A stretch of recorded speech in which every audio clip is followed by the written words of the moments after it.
Hello everyone, नमस्कार, स्वागत अभिनंदन आप सभी का आपके अपने YouTube channel RP number one study channel पर। दोस्तों सभी को गुड इवनिंग मेरे प्यारे दोस्तों, सभी को गुड इवनिंग। क्लास आपकी स्टार्ट हो चुकी है, 8 बज चुके हैं। क्लास में जल्दी से जुड़ जाइए मेरे प्यारे दोस्तों। डेली आपकी ये क्लास 8 बजे होती है और ये वेरी इंपॉर्टेंट क्लास है या जीके के पार्ट के लिए, ठीक है ना। पूरे के पूरे 50 क्वेश्चन हम यहाँ पर करते हैं आजकल, ठीक है ना। और काफ़ी मॉडल पेपर हमने कर लिए हैं। तो जो भी विद्यार्थी नए हैं चैनल को सब्सक्राइब कर लीजिएगा। प्लेलिस्ट में जाकर आप सारे के सारे आप यहाँ पर वीडियोस देख लीजिएगा, ठीक है ना, ताकि आपकी जो तैयारी है बिल्कुल अच्छी बन सके। तो जल्दी से यहाँ पर एक बार से क्लास को शेयर कर दीजिए और चैनल पर नए हो तो चैनल को सब्सक्राइब कर लीजिए। इंस्टाग्राम, टेलीग्राम, ट्विटर जहाँ पर भी आप फॉलो करना चाहते हैं कर लीजिएगा, ठीक है। तो चलिए स्टार्ट करते हैं बिना किसी देरी के। एक बार से शेयर कीजिए जल्दी से और लाइक कर दीजिए। सभी को गुड इवनिंग मेरे प्यारे दोस्तों। फर्स्ट क्वेश्चन आपके सामने है मेरे प्यारे दोस्तों, आंसर दीजिएगा। सिंधु घाटी सभ्यता की लिपि कौन सी है बताइएगा। सिंधु घाटी सभ्यता की लिपि कौन सी है बता दीजिएगा जल्दी से। तमिल है, खरोष्टी है, अज्ञात है या फिर ब्राह्मी है बताइएगा दोस्तों। करेक्ट आंसर आप बता दीजिएगा जल्दी से। इंपॉर्टेंट क्वेश्चन है और बहुत ही ईजी सा क्वेश्चन है। आंसर दीजिए मेरे प्यारे दोस्तों। करेक्ट आंसर की बात करें, जिन्होंने भी ऑप्शन नंबर सी दिया है बिल्कुल करेक्ट आंसर है दोस्तों। सिंधु घाटी की सभ्यता है, जो सिंधु घाटी सभ्यता है उसकी लिपि आज तक कोई भी समझ नहीं पाया है, क्योंकि जो सभ्यता की जो लिपि है बिल्कुल अभी तक किसी को भी यहाँ पर इसकी समझ में नहीं आई है। तो ऑप्शन नंबर सी अज्ञात बिल्कुल करेक्ट आंसर हो जाएगा। आगे चलते हैं अगले क्वेश्चन की और अगला क्वेश्चन आपके सामने। वैदिक लोगों द्वारा किस धातु का प्रयोग है जो कि पहले किया गया था, सबसे बताइएगा दोस्तों। चांदी, लोहा, सोना, तांबा। करेक्ट आंसर हो जाएगा। करेक्ट आंसर आपका यहाँ पर क्या हो जाएगा। करेक्ट आंसर की बात करें ऑप्शन नंबर डी तांबा बिल्कुल करेक्ट आंसर हो जाएगा दोस्तों। ऑप्शन नंबर डी जिन्होंने बताया बिल्कुल करेक्ट आंसर। दोस्तों काउंट करते जाएगा, पूरे के पूरे 50 क्वेश्चन हम करेंगे। 50 में से आपके कितने क्वेश्चन सही होते हैं ये आपके लिए वेरी इंपॉर्टेंट है, ठीक है ना। 50 में से यदि आपके 40 के आसपास से आपके सही होते हैं तो समझ लीजिए आपका सिलेक्शन श्योर है। यदि नहीं भी होते हैं तो हम तो अभी तैयारी कर रहे हैं, एग्जाम थोड़ी आया है, ठीक है ना। तो टेंशन आपको नहीं लेनी है, तो टेंशन तो आपको लेनी ही नहीं है। जितने भी सही हो आपको अपना लेवल आपको पता करना है और आपको तैयारी उसके हिसाब से करनी है। यदि आपके 40 से कम हो रहे हैं तो आपको और अच्छी तैयारी करनी है, यदि अधिक हो रहे हैं तो बिल्कुल इसी प्रकार से आपको जारी रखना है। तो चलिए अगले क्वेश्चन की ओर चलते हैं। प्रथम बुद्ध परिषद का यहाँ पे कहाँ आयोजित किया गया था। मैंने कई बार ये क्वेश्चन करवा चुका है, तो राजगृह बिल्कुल करेक्ट आंसर हो जाएगा, ठीक है ना। राजगृह में दोस्तों किसने प्रथम है जो कि बौद्ध परिषद का जो आयोजन है मगध सम्राट अजात शत्रु के समय राजगृह में जो हुआ था दोस्तों, ठीक है ना। राजगृह में हुआ था। चलिए नेक्स्ट क्वेश्चन की ओर चलते हैं। नेक्स्ट क्वेश्चन आपके सामने आंसर दीजिएगा। चंद्रगुप्त मौर्य का प्रसिद्ध गुरु चाणक्य निम्नलिखित में से किस विद्या केंद्र से संबंधित था बताइएगा दोस्तों। जो चाणक्य है, गुरु चाणक्य है, वो किस विद्या केंद्र से संबंधित है बताइएगा दोस्तों। करेक्ट आंसर आपका यहाँ पर क्या हो जाएगा। ऑप्शन नंबर यहाँ पर आपका ए बिल्कुल करेक्ट आंसर हो जाएगा। तक्षशिला का नाम तो आपने सुना ही होगा, तक्षशिला का नाम तो आपने सुना ही होगा। चंद्रगुप्त मौर्य का प्रसिद्ध गुरु चाणक्य है जो कि तक्षशिला विद्या मंदिर से, विद्या केंद्र से संबंधित। आगे चलते हैं अगले क्वेश्चन की ओर। किसके शासनकाल के दौरान अजंता की गुफाएं के निर्माण हुआ था या फिर निर्मित की गई वस्तु बताइएगा। गुप्त काल में या फिर कुषाण काल में, मौर्य काल में या फिर चालुक्य काल में। करेक्ट आंसर बता दीजिए। किसके शासनकाल में ये अजंता की गुफाओं का निर्माण हुआ था बताइएगा। ऑप्शन नंबर ए बिल्कुल करेक्ट आंसर हो जाएगा। जिन्होंने गुप्त काल दिया है बिल्कुल करेक्ट आंसर है। ऑप्शन नंबर ए बिल्कुल करेक्ट आंसर आप यहाँ पर हो जाएगा। तो चलिए अगले क्वेश्चन की ओर चलते हैं। अगले क्वेश्चन की ओर चलते हैं दोस्तों। सूफी आंदोलन मूलतः कहाँ से प्रारंभ हुआ था बताइएगा दोस्तों। सूफी आंदोलन है जो कि मूलतः कहाँ से प्रारंभ हुआ था, आंसर दीजिएगा मेरे प्यारे दोस्तों। दिल्ली से हुआ था, लाहौर से या फिर काबुल से या फिर फर्शिया से। करेक्ट आंसर बताइएगा दोस्तों। करेक्ट आंसर आपका यहाँ पर क्या हो जाएगा। ऑप्शन नंबर डी फारस बिल्कुल करेक्ट आंसर हो जाएगा, जो कि पर्शिया में स्थित है, ठीक है ना। आपको याद रखना है 10वीं शताब्दी के बाद परंपरागत रूढ़िवादी जो प्रवृत्तियां हैं, ठीक है ना, बिल्कुल, इस्लाम धर्म का रहस्य आंदोलन है कि सूफी आंदोलन के नाम से प्रसिद्ध है, जो कि आपको पता होना चाहिए। चलिए आगे चलते हैं अगले क्वेश्चन की ओर। किसके शासन काल में तुलसीदास ने रामचरितमानस लिखी थी, बताइएगा दोस्तों। सबसे पहला क्वेश्चन तो यहाँ पर देख लीजिए, रामचरितमानस किसने लिखी थी? तुलसीदास ने लिखी थी। और किसके काल में लिखी थी, शासन काल में लिखी थी, वो भी बता दीजिए। बाबर है, अकबर है, औरंगजेब है, या फिर जहांगीर है? करेक्ट आंसर बताइएगा। करेक्ट आंसर की बात करें तो ऑप्शन नंबर बी, अकबर, बिल्कुल करेक्ट आंसर हो जाएगा दोस्तों। अकबर के शासनकाल के समय तुलसीदास ने रामचरितमानस लिखी थी दोस्तों, ठीक है ना। चलिए आगे चलते हैं अगले क्वेश्चन की ओर। अगला क्वेश्चन आपके सामने, अंग्रेजों द्वारा कोलकाता में निर्मित दुर्ग का नाम क्या था, बताइएगा दोस्तों। निर्मित दुर्ग का नाम क्या था? अंग्रेजों द्वारा कोलकाता में कौन सा दुर्ग बनाया गया था, बताइएगा दोस्तों। ऑप्शन नंबर सी देखिए दोस्तों, फोर्ट विलियम, बिल्कुल करेक्ट आंसर हो जाएगा मेरे प्यारे दोस्तों, ठीक है ना। फोर्ट विलियम बिल्कुल करेक्ट आंसर हो जाएगा दोस्तों, आपको याद रखना है दोस्तों, ठीक है ना। बिल्कुल, देखिए बर्दवाल, बर्दवाल जिला का नाम है। और यहाँ पर कि एक जमींदार शोभा सिंह, क्या दोस्तों, शोभा सिंह के विद्रोह के कारण है जो कि अंग्रेजों को यहाँ पर 1696 ईस्वी में है अपनी जो नई नई कोठी यहाँ पर जो कि बिल्कुल यहाँ पर इसकी अनुमति मिली थी और इन्होंने ये बनवाया था दोस्तों। चलिए आगे चलते हैं अगले क्वेश्चन की और। अगला क्वेश्चन आपके सामने, आंसर दीजिएगा। संगीत सम्राट तानसेन के गुरु कौन थे, आंसर दीजिएगा।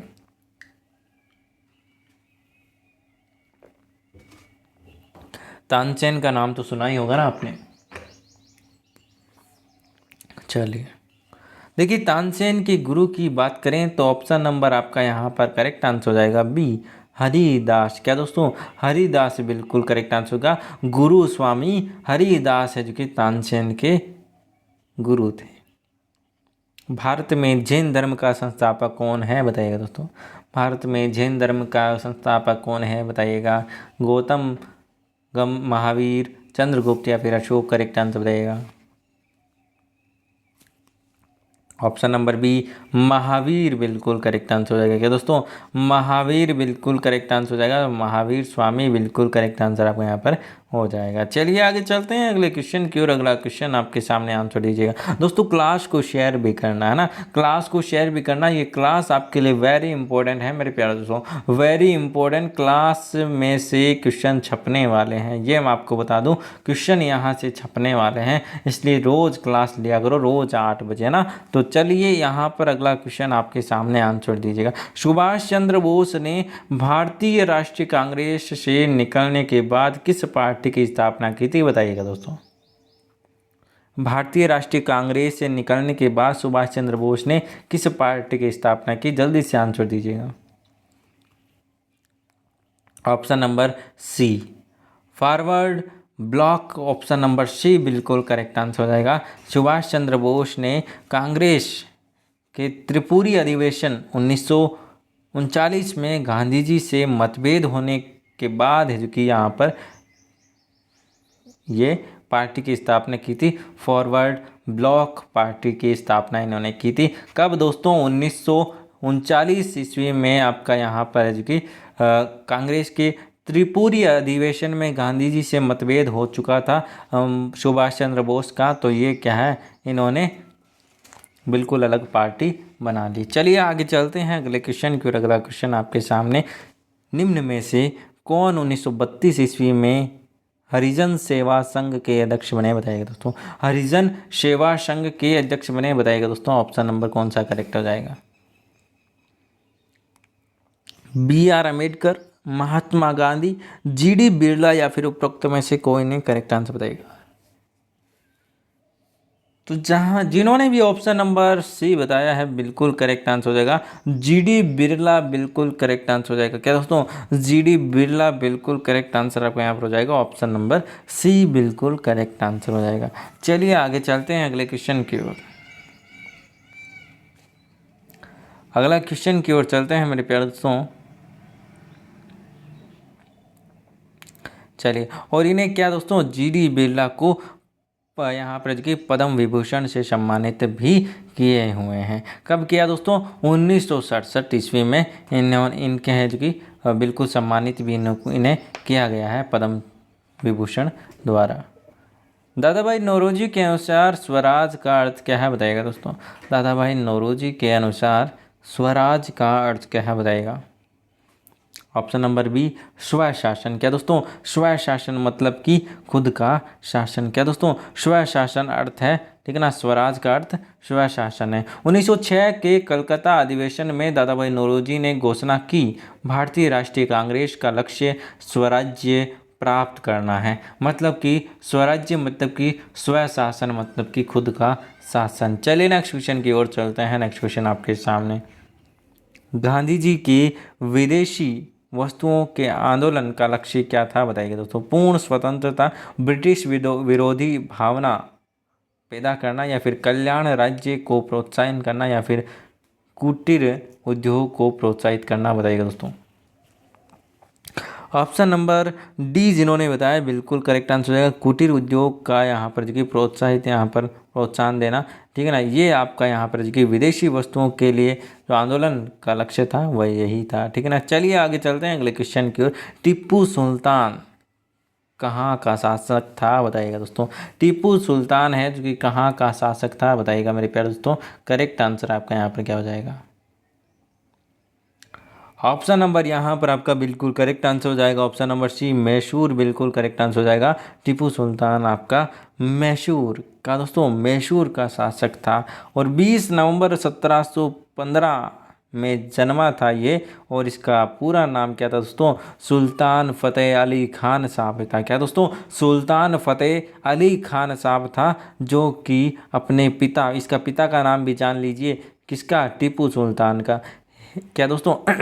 हैदर अली इनके पिता का नाम था, ठीक है ना। और ये इसके पिता की मृत्यु के बाद में, पिता की मृत्यु हुई थी 1782 ईस्वी में, और ये मैसूर का शासक बना था इसके पिता की मृत्यु के बाद में। चलिए आगे चलते हैं अगले क्वेश्चन की ओर। अगला क्वेश्चन आपके सामने, अगला क्वेश्चन आपके सामने आ चुका है, आंसर दीजिएगा मेरे प्यारे दोस्तों। करेक्ट आंसर आपका यहाँ पर क्या हो जाएगा? डॉक्ट्रिन ऑफ लैप्स किसने आरंभ किया बताइएगा दोस्तों? आंसर दीजिएगा मेरे प्यारे दोस्तों। करेक्ट आंसर की बात करें तो option number C, Lord Dalhousie, बिल्कुल करेक्ट आंसर हो जाएगा। चलिए आगे चलते हैं अगले क्वेश्चन की ओर। अगला क्वेश्चन आपके सामने, इंडियन नेशनल कांग्रेस का संस्थापक कौन था? तो बहुत ही अच्छा क्वेश्चन आपके सामने, आंसर दीजिएगा। कई बार मैंने ये क्वेश्चन करवाया है, इंपॉर्टेंट क्वेश्चन है, एग्जाम में पूछ लिया जा सकता है। तो ए ओ ह्यूम बिल्कुल correct answer, option number C बिल्कुल करेक्ट आंसर हो जाएगा। और कांग्रेस की स्थापना तो मैंने आपको पता नहीं कितनी बार बता दी है, ठीक है ना, 1885 बिल्कुल करेक्ट आंसर हो जाएगा। चलिए नेक्स्ट क्वेश्चन की ओर चलते हैं। प्रथम विश्व युद्ध में जापान किसकी ओर से लड़ा था बता दीजिए दोस्तों? जापान किसकी ओर से? देखिए कुछ क्वेश्चन है जो कि रिपीट होंगे, तो बिल्कुल आपके लिए अच्छा है, तो आपको याद रहेगा, ठीक है ना, कि ये क्वेश्चन करवाया हुआ तो है, ठीक है ना। कुछ क्वेश्चन ही रिपीट होंगे, सारे के सारे नहीं होंगे, ये आपको पता है, ठीक है ना। चलिए करेक्ट आंसर हो जाएगा ऑप्शन नंबर डी, जर्मनी के खिलाफ यूनाइटेड किंगडम के साथ में था जापान। क्या दोस्तों? जो आपका प्रथम विश्व युद्ध हुआ था, फर्स्ट वर्ल्ड वार हुआ था, तो उस समय जापान है जो कि जर्मनी के खिलाफ यूनाइटेड किंगडम के साथ में था। चलिए आगे चलते हैं अगले क्वेश्चन की ओर। भारत के किस राज्य का क्षेत्रफल सबसे अधिक है? तो आप सभी जानते हैं हमारा राजस्थान, ऑप्शन नंबर डी बिल्कुल करेक्ट आंसर हो जाएगा मेरे प्यारे दोस्तों, ठीक है ना। बिल्कुल, देखिए यहाँ पर बात करें तो राजस्थान के बाद में मध्य प्रदेश, महाराष्ट्र, आंध्र प्रदेश और उत्तर प्रदेश, ये सारे के सारे यहाँ पर क्रम रहेगा, ठीक है ना। सबसे बड़ा हमारा राजस्थान है। चलिए आगे चलते हैं। हमारा राजस्थान है, क्या दोस्तों? हमारा राजस्थान है, बिल्कुल हमें गर्व है, ठीक है ना। आगे चलते हैं अगले क्वेश्चन की ओर। किस भारतीय राज्य की तट रेखा सबसे लंबी है दोस्तों बता दीजिए? भारतीय राज्य की तट रेखा लंबी है, ऐसे तो दोस्तों गुजरात की है, लेकिन गुजरात की यहाँ पर है जो कि आपके ऑप्शन में नहीं दे रखा है, तो ऑप्शन जिस प्रकार से दे रखा है उस प्रकार से आप आंसर बताइए। देखिए ऐसे तो गुजरात की सबसे लंबी तट रेखा है भारत में, तो इसका हम बात करें दोस्तों, ऑप्शन नंबर ए बिल्कुल करेक्ट आंसर हो जाएगा। आंध्र प्रदेश बिल्कुल करेक्ट आंसर हो जाएगा। आगे चलते हैं अगले क्वेश्चन की ओर। अगला क्वेश्चन आपके सामने, अंडमान द्वीप समूह और निकोबार द्वीप समूह है, निम्न में से किसके द्वारा एक दूसरे से अलग होते हैं? तो ये क्वेश्चन मैंने आपको एक दिन पढ़ाया था, बहुत ही अच्छा क्वेश्चन है, एग्जाम में पूछा जा सकता है। तो यहाँ पर करेक्ट आंसर की बात करें तो 10 डिग्री मतलब कि 10 डिग्री चैनल होता है, ठीक है ना, 10 डिग्री चैनल इसे अलग करता है दोनों को। चलिए आगे चलते हैं।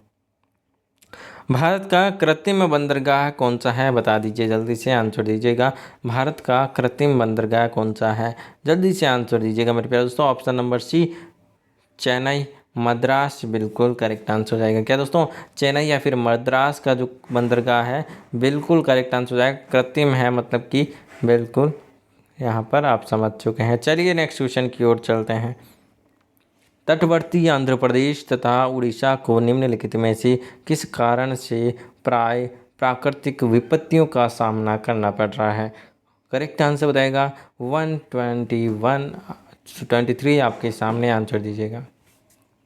देखिए तटवर्ती यहाँ पर आंध्र प्रदेश उड़ीसा को यहाँ पर चक्रवात बिल्कुल करेक्ट आंसर हो जाएगा। ऑप्शन नंबर ए बिल्कुल करेक्ट आंसर आपका यहाँ पर हो जाएगा, ठीक है ना। यहाँ पर जो कि चक्रवात जैसे यहाँ पर जो कि इनका सामना ज़्यादा करना पड़ रहा है। चलिए आगे चलते हैं अगले क्वेश्चन की ओर।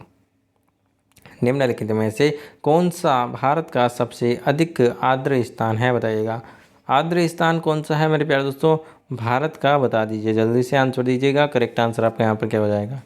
ऑप्शन नंबर डी जिन्होंने बताया है बिल्कुल करेक्ट आंसर है, मासिन राम या फिर माउसिन राम बिल्कुल correct answer. Option number D बिल्कुल करेक्ट आंसर हो जाएगा। चलिए आगे चलते हैं अगले क्वेश्चन की ओर। दोस्तों काउंट करते रहिएगा ना, काउंट करते रहिएगा कितने क्वेश्चन आपके सही हो रहे हैं। तो चलिए अगले क्वेश्चन की ओर चलते हैं। अगला क्वेश्चन आपके सामने, जीवों में उनके पर्यावरण के संबंध में अध्ययन को क्या कहते हैं? बता दीजिए दोस्तों। जीवों के उनके पर्यावरण के संबंध में अध्ययन को क्या कहते हैं, इसे बता दीजिए मेरे प्यारे दोस्तों। क्या कहते हैं मेरे प्यारे दोस्तों, जल्दी से आंसर दीजिएगा। तो आप सभी जानते हैं पारिस्थितिकी विज्ञान कहते हैं। क्या दोस्तों, पारिस्थितिकी विज्ञान कहते हैं। चलिए नेक्स्ट क्वेश्चन की ओर चलते हैं। समुद्र प्रदूषण को के कारण नष्ट हो रहे हैं। जो समुद्र प्रदूषण है किस कारण से है, जो कि किस प्रदूषण है जो कि यहाँ पर प्रदूषण, समुद्र प्रदूषण के कारण क्या नष्ट हो रहे हैं यहाँ पर बताइएगा दोस्तों। भूमध्य रेखीय वन, पतझड़ वन, कोणधारी वन या फिर मैंग्रोव वन करेक्ट आंसर बताइएगा दोस्तों। करेक्ट आंसर आपका यहाँ पर क्या हो जाएगा? ऑप्शन नंबर डी जिन्होंने दिया है बिल्कुल करेक्ट आंसर है, मैंग्रोव वन बिल्कुल करेक्ट आंसर आपका यहाँ पर हो जाएगा। दोस्तों काउंट करते जाएगा ना कितने क्वेश्चन आपके सही हो रहे हैं, ताकि आपका लेवल आपको पता चल सके। चलिए नेक्स्ट क्वेश्चन की ओर चलते हैं। नेक्स्ट क्वेश्चन आपके सामने, भूमंडलीय तापन का कारण है। भूमंडलीय तापन का क्या कारण है? जल्दी से आंसर दीजिएगा मेरे प्यारे दोस्तों। करेक्ट आंसर आपका क्या हो जाएगा? बिल्कुल बहुत ही शानदार मेरे प्यारे दोस्तों। चलिए ऑप्शन नंबर बी जिन्होंने दिया है बिल्कुल करेक्ट आंसर है, भूमंडलीय तापन का यही कारण है, कार्बन डाइऑक्साइड में वृद्धि बिल्कुल करेक्ट आंसर हो जाएगा। चलिए नेक्स्ट क्वेश्चन की ओर चलते हैं। शांत घाटी जिसे पार्क राष्ट्रीय पार्क का दर्जा प्राप्त है कहाँ पर स्थित है? दोस्तों शांत घाटी कहाँ पर स्थित है? आंसर दीजिएगा मेरे प्यारे दोस्तों। शांत घाटी, क्या दोस्तों, शांत घाटी कहाँ पर स्थित है? आंसर दीजिएगा जल्दी से। बिल्कुल ऑप्शन नंबर डी बिल्कुल करेक्ट आंसर आपका यहाँ पर हो जाएगा। कौन सा दोस्तों? ऑप्शन नंबर डी केरल में स्थित है। कहाँ पर दोस्तों? केरल में स्थित है। और बिल्कुल ठीक है ना। आगे चलते हैं अगले क्वेश्चन के। अगला क्वेश्चन आपके सामने, काजीरंगा राष्ट्रीय उद्यान कहाँ प्रसिद्ध है, किस लिए प्रसिद्ध है? बताइएगा दोस्तों।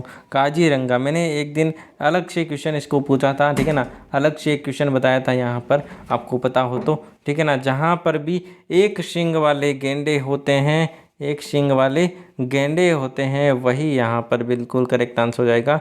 एक सींग वाले गेंडे काजीरंगा में पाए जाते हैं दोस्तों। कहाँ पर? काजीरंगा उद्यान में।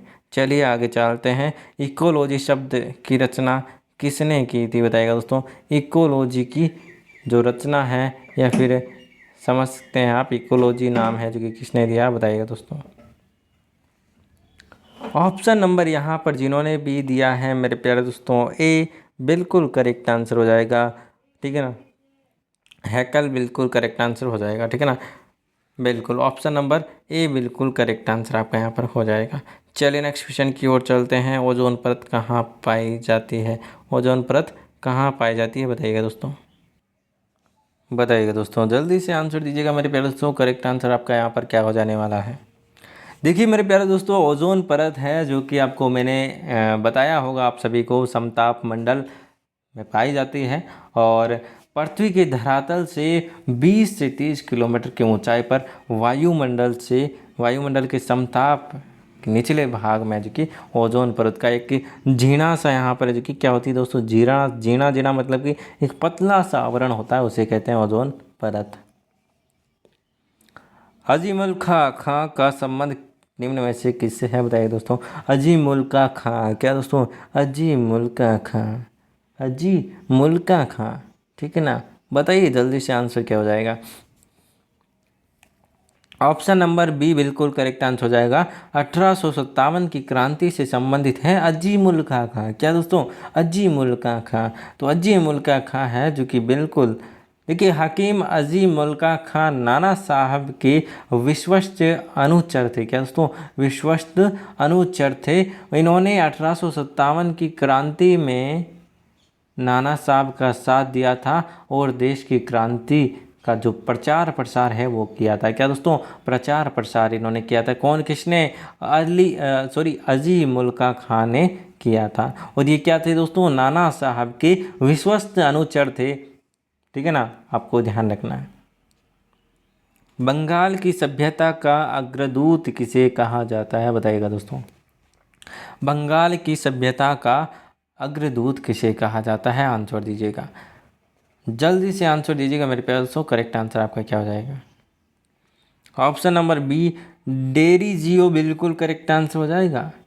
ऑप्शन नंबर बी डेरिजियो बिल्कुल करेक्ट आंसर हो जाएगा दोस्तों। चलिए नेक्स्ट क्वेश्चन की ओर चलते हैं। नेक्स्ट क्वेश्चन आपके सामने, चेतावनी रा चुंगटिया का संबंध किससे है? चेतावनी रा चुंगटिया का संबंध किससे है बता दीजिए दोस्तों। करेक्ट आंसर आपका क्या हो जाएगा? ऑप्शन नंबर यहाँ पर ए बिल्कुल करेक्ट आंसर हो जाएगा। केसरी सिंह बाहरट बिल्कुल करेक्ट आंसर हो जाएगा, ठीक है ना। चलिए नेक्स्ट क्वेश्चन की ओर चलते हैं। नेक्स्ट क्वेश्चन आपके सामने, नाट्यशास्त्र की रचना है जो कि किस विद्वान के साथ की गई थी बताइएगा दोस्तों। ऑप्शन नंबर बी भरत मुनि बिल्कुल करेक्ट आंसर है। क्या दोस्तों? भरत मुनि बिल्कुल करेक्ट आंसर आपका यहाँ पर हो जाएगा। आ गया समझ में? भरत मुनि जिन्होंने आंसर दिया है बिल्कुल करेक्ट आंसर है, बिल्कुल। और इन्हें इस संप्रदाय का जो आपका है वो क्या माना जाता है? प्रवर्तक भी माना जाता है, ठीक है ना। आगे चलते हैं अगले क्वेश्चन की ओर। अगला क्वेश्चन आपके सामने, आंसर दीजिएगा।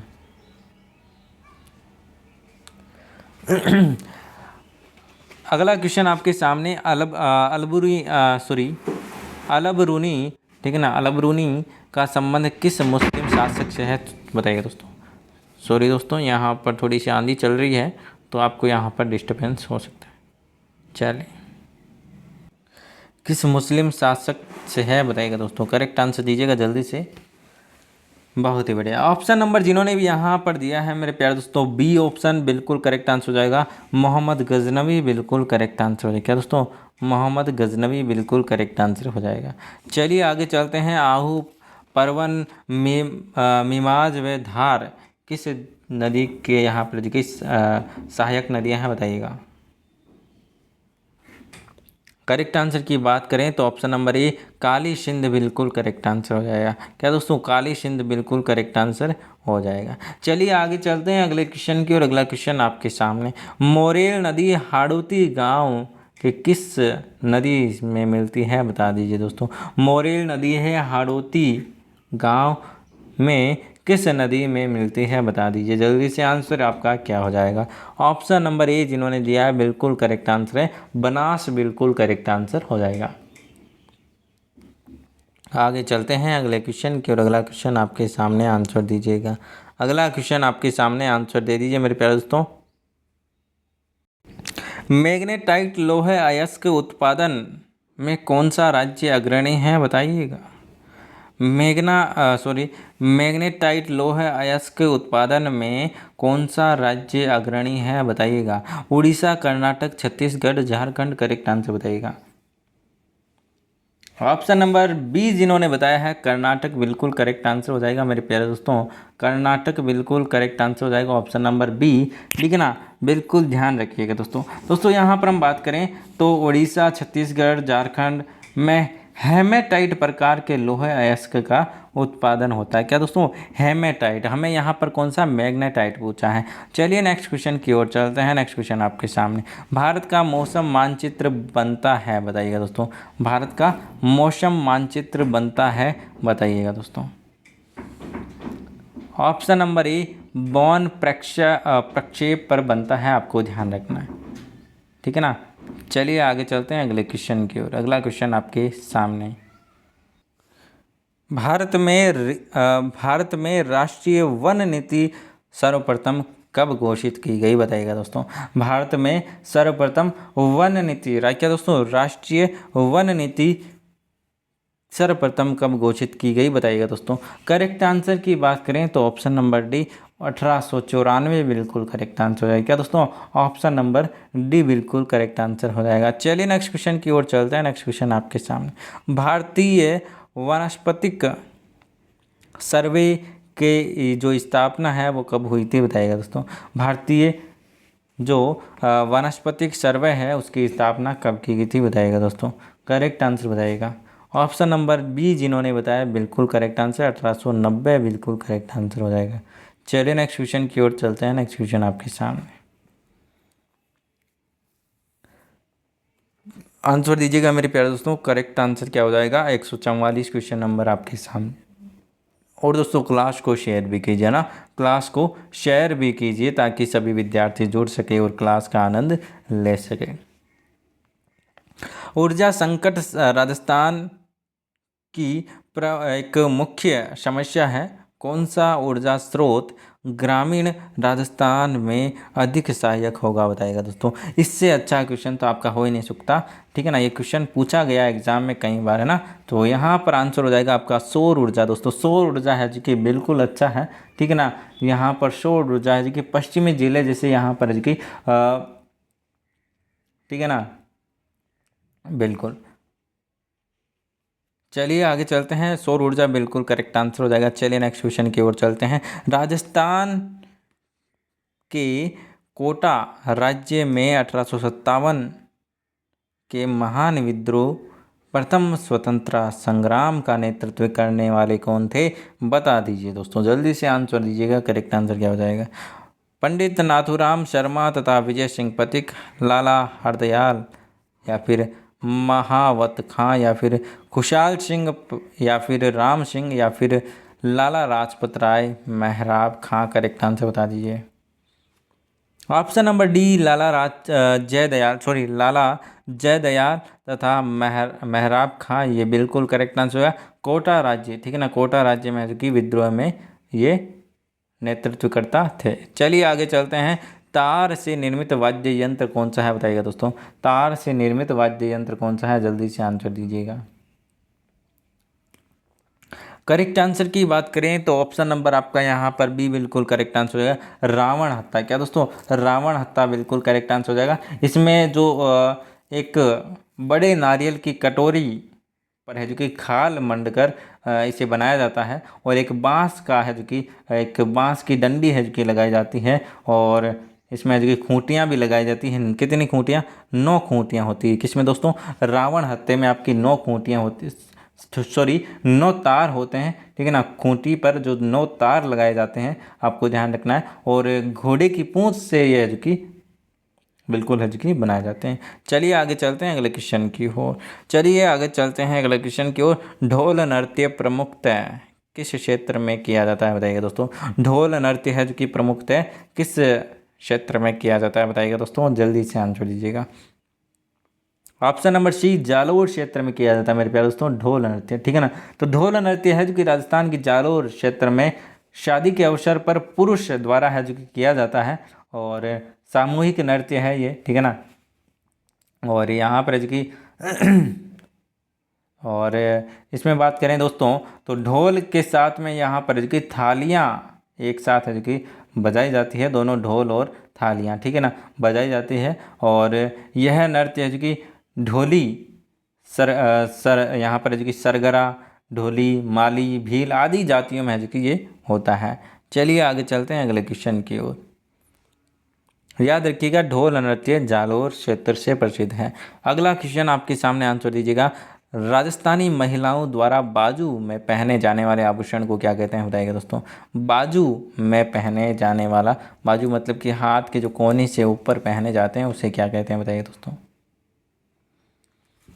ऑप्शन नंबर सी आरत बिल्कुल करेक्ट आंसर हो जाएगा, ठीक है ना।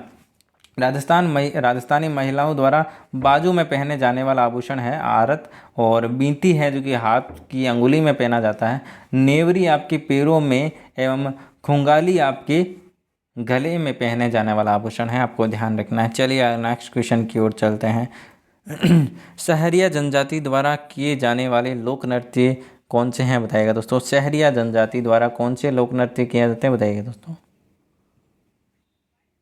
ऑप्शन नंबर डी शिंकारी और लहंगी बिल्कुल करेक्ट आंसर आपका यहाँ पर हो जाएगा। ऑप्शन नंबर डी बिल्कुल करेक्ट आंसर आपका यहाँ पर हो जाएगा। चलिए नेक्स्ट क्वेश्चन की ओर चलते हैं। नेक्स्ट क्वेश्चन आपके सामने आंसर दीजिएगा। प्राचीन जैन तीर्थ नाकोड़ा का संबंध किस जिले से है बताइएगा दोस्तों। नाकोड़ा का संबंध किस जिले से है तो ऑप्शन नंबर बी बाड़मेर बिल्कुल करेक्ट आंसर हो जाएगा दोस्तों। ऑप्शन नंबर बी बाड़मेर बिल्कुल करेक्ट आंसर हो जाएगा। हमने यहाँ पर पूरे के पूरे 50 क्वेश्चन किए हैं मेरे प्यारे दोस्तों। 50 में से आपके कितने क्वेश्चन सही हुए कमेंट करके अपनी ज़रूर बताइएगा दोस्तों अपनी ईमानदारी से। और ये क्लास से यदि आप रेगुलर रूप से नहीं ले रहे हैं तो आज से ठान लीजिए, यदि आप सिलेक्शन चाहते हैं तो दोस्तों आपको तैयारी तो करनी पड़ेगी। और तैयारी के लिए सारी की सारी क्लासें आपको रेगुलर रूप से देखनी है। और अब जो मॉडल पेपर आपको करवाए जा रहे हैं, ठीक है ना, जो हमने 40 दिन की तैयारी, बिल्कुल लास्ट 40 दिन की तैयारी जो शुरू की थी, बिल्कुल आपके लिए वेरी इंपॉर्टेंट है वो मॉडल पेपर, ठीक है ना। जो काफ़ी मॉडल पेपर हो चुके हैं तो बिल्कुल आप अच्छे से तैयारी कीजिए और हमारे साथ में जुड़िए ताकि आपका सिलेक्शन हो सके दोस्तों। तो धन्यवाद, मिलते हैं नेक्स्ट क्लास में, तब तक के लिए बाय बाय, जय हिंद, जय भारत, धन्यवाद मेरे प्यारे दोस्तों।